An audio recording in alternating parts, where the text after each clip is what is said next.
All right, and then our authors move on to depends on theistic arguments of debated validity and value.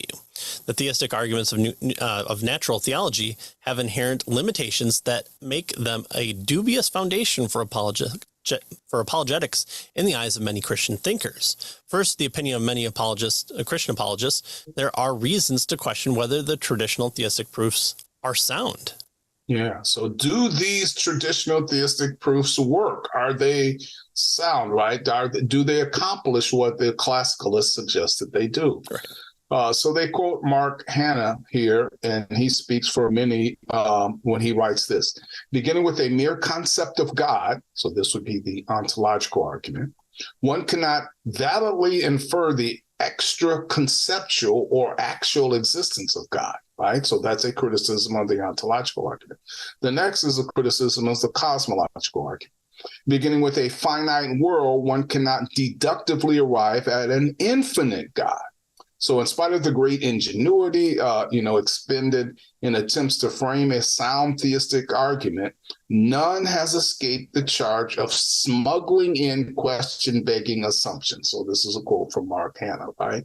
So the claim here is that none of the theistic arguments is sound, is perhaps, our authors tell us, the most critical objection to classical arguments. If the truth of theism cannot be established as a philosophical starting point, right? The cosmological argument, the teleological argument, that sort of thing, for presenting the evidences for Christianity, then the classical model is clearly fundamentally flawed, right? Yeah. So that seems to be a problem here.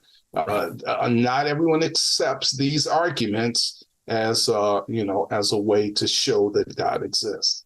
Yeah, big claim there. A second limitation is that even if they are sound, the theistic arguments are often exceedingly complicated and beyond the grasp of most people.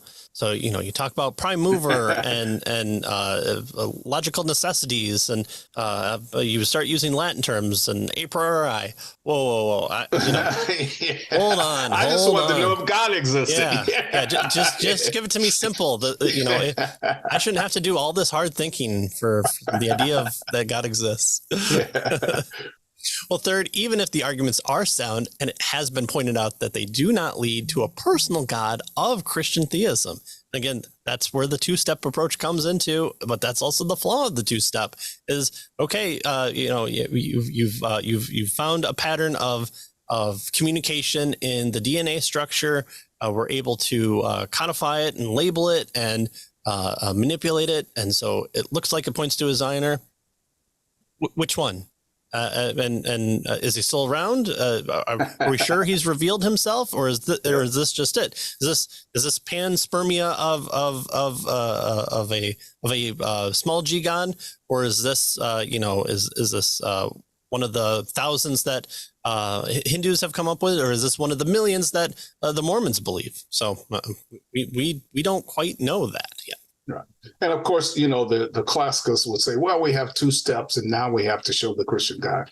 But still, the first step doesn't get us where we want it to get us, right? A prime mover or a first cause. Well, what does that have to do with the personal God? You have to go more than that. And so the issue here is just these arguments. That's what our authors are trying to say. They don't do the work that it seems like the classical apologist wants them to do or believes that they do.